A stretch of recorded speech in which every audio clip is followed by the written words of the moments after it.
अस्सलाम वालेकुम प्यारे बच्चों आज हम करेंगे एक नया हर्फ। ये है हर्फ जीम और इसकी आवाज़ है जो। ये है हर्फ जीम और इसकी आवाज़ है जो से शुरू होने वाली चीज़ों के गिर्द दायरा लगाएं। जो तितली,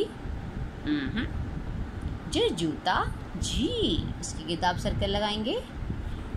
जो बस, ये तो बस है। जो जोकर, हाँ इसके गिर्द पे आप दायरा लगाइएगा। तस्वीर में रंग भरिए और हर्फ पर पेंसिल फेरिए। ये आप तस्वीर देखें, ये है ज से जहाज, इसमें आप खूबसूरत से रंग भरें और यहाँ पे आप देखें हम लिखेंगे जो। चलिए लिखते हैं जो।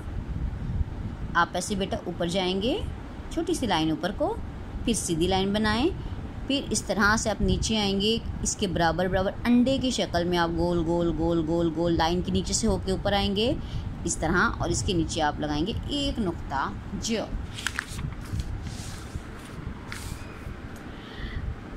ये देखिए जवाद का जूता गुम हो गया है। जो से शुरू होने वाली चीज़ों पर चलिए और जवाद को जूते तक पहुंचाइए। आप देखिए ये है जवाद, इसका जूता गुम हो गया है। हम क्या करेंगे, जो से शुरू होने वाली चीज़ों से जूते तक पहुंचेंगे। तो हम चलते हैं यहाँ से, चलिए जवाद को लेके चलते हैं। यहाँ से देखें, अब दो रास्ते हैं, एक ये और एक ये। हमें देखना है क्या परिंदा की आवाज़ जो है या जहाज़ की आवाज़ जो है। जहाज़, तो हम आगे आ जाएंगे क्योंकि हमें तो चाहिए जीम। सो हम चलेंगे ज जहाज़। जहाज़ के बाद हम देखेंगे इधर से, हम जहाज़ को टच करके ऊपर जाएंगे। ऊपर देखिए यहाँ पे जोकर है, जोकर के साथ भी हम मिल जाएंगे इस तरह से। और यहाँ से हमारा रास्ता साफ, हमने जवाद का जूता ढूंढ लिया। बाद में आने वाले हरूफ लिखिए।